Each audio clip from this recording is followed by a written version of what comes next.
Okay, the review's been completed for round one in the AFL season. What a great round it was to start things off, and it was great to have football back.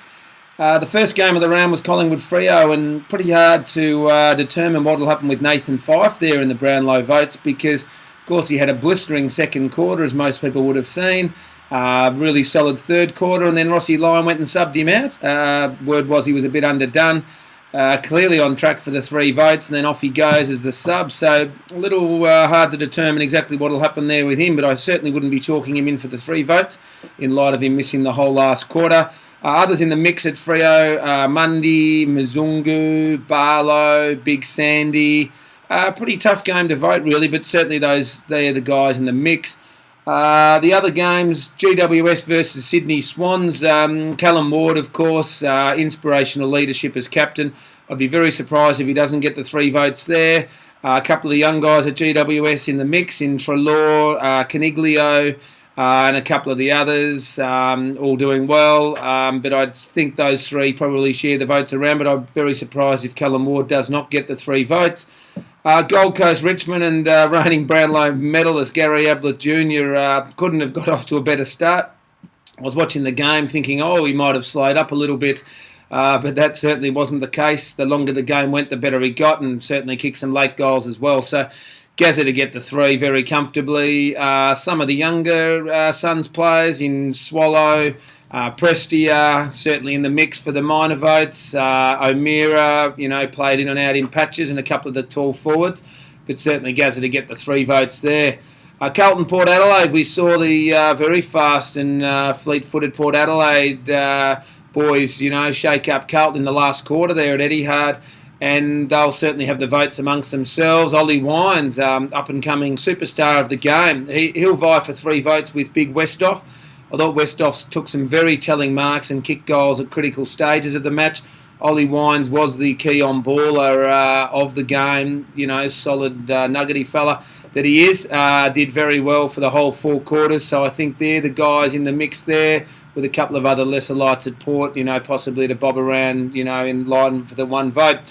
Geelong Adelaide Thursday night football. Joel Selwood couldn't have got off to a better start. Obviously runner-up in last year's Brownlow, so we have to watch him very closely. Fantastic start to the year for young Joel. I'm very surprised if he doesn't get the 3 votes. Jimmy Bartell, champagne football down at the Cattery, as they'd say, for Jimmy's 250th.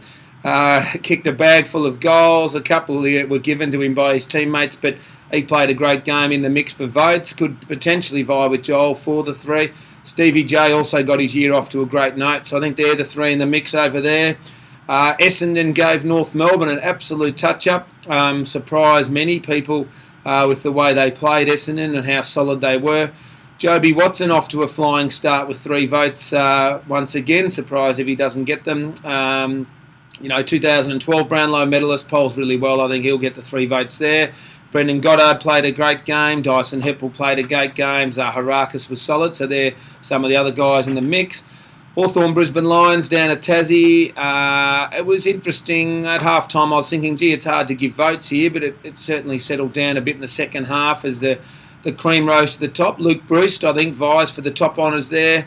Birchall was solid all day, playing off half-back. Big Ruffy kicked 5. He'd be in the mix as well. I kept a good eye, of course, on Sam Mitchell and Tommy Rockcliffe. Rockcliffe, of course, got suspended, got a week out of the game for hitting Mitchell. So that's interesting, and he's out of the medal race now, so make sure everyone makes a note of that after polling so well last year and being a leading fancy this year. But himself and Sammy Mitchell had serviceable games, but no chance of a vote for either of them, I don't think, in that game. St Kilda Melbourne, some called it a shocking game, but I didn't mind watching it. It was good to see, the Saints have a win and Melbourne be competitive. I think the votes are between 3 boys on the ground. Clint Jones from St Kilda was allowed to run free, racked up most possessions he's ever had. So I think he gets the 3 votes there. Nicky Rewalt took some telling marks, played up the ground, was everywhere. He's, chance to knock off Clint Jones. And Nathan Jones from Melbourne's the other one in the mix. So I think the 3 of them share the votes down there. And the last game, Sunday night football, West Coast Eagles versus the Bulldogs over in Perth. Clearly the Eagles dominated the game there and will also dominate the votes. Great to see Lacroix back in form, kicking 5 goals. I think he'll get the 3 votes there pretty solidly. I thought there's a few other Eagles in the mix. Big Dean Cox played a really good game. Rosa, the leading possession getter on the ground, and Matty Prittis very solid as well in the mix. So I think in round 1, some of the guys to get the 3 votes are pretty clear. Some of the minor votes are interesting and need to be worked through, I suppose, but I'm certainly have named the key guys that I think can be in the mix for votes. So certainly looking forward to round 2 kicking off on Thursday night with Carlton Richmond, and great to have footy back at the MCG. So that's all for the wrap for round 1, and look forward to getting into round 2. Okay, bye-bye.